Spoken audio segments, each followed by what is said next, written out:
Remember when Apple transitioned from PowerPC to Intel? Now, we are going to begin the transition from the PowerPC to Intel processors. Well, we thought that was good up until 2020. And that would also be the year everything would change for Mac. Early on, the Intel processors seemed like they were a good deal, but almost like 14, 15 years later, we started noticing some issues with the Intel processors. They were hot, they were slow, and they took up so much power out of you. Your electricity bill would have probably been very high. I mean, just look at these videos here. So as a test, I asked these machines to render the same Final Cut video project. And mate, if you just record the screen and then cut the footage to the exact second that it starts and stops, boom! You got a bar graph! And the new M1 Max absolutely pounds. But that's not the best bit. I did this test very cruelly, right? As they had to do it on the battery, sitting flat on a couch. Yeah, mate, ultimate lazy man style. And holy smokes, the Intel is on meltdown and the M1 barely got warm. I didn't even hear the fans come on. Sitting flat on a couch, not even protecting the vents. But then it gets worse. These are my work machines, not my personal runabout. I daily drive a little M1 MacBook Air, like lowest spec model that I casually grabbed one day from the local JB Hi-Fis. This idiot doesn't even have a fan, no vents, no nothing. And I thought, well, stuff it. Let's put the same render test on this one and see how it goes. Oh man, that's sad.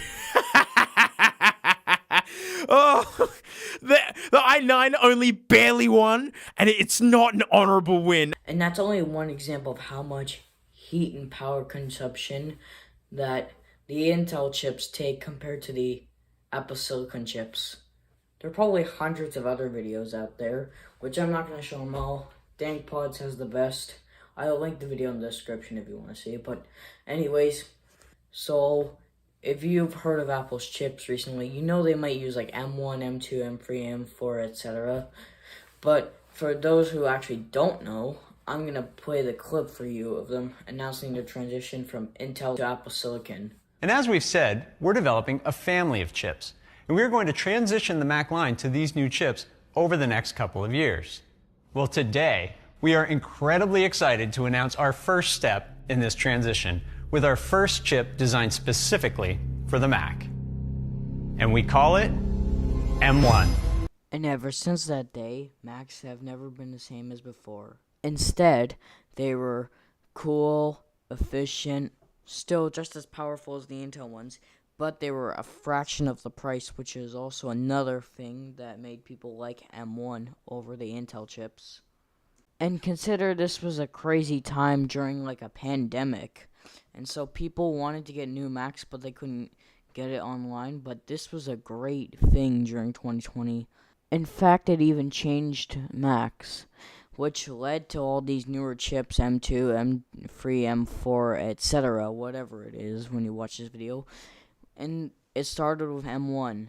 Yeah, that's crazy. There's one last thing I'd like to say about the M1 family of chips, and that's, if it weren't for you, we wouldn't have M2, M3, M4s, M5s, etc., whatever. This is why they exist. It's because of the M1 chip. That is exactly why we have these M4 chips. And they seem to look pretty strong. And also, you gotta give the props to Apple for making this M1 chip, which literally changed so many things. It changed even people's expectations about computers. I'll link another video on this topic, but that just about wraps up for this video. And also, don't forget to like and subscribe. I am Ender Tech Solutions, and peace out.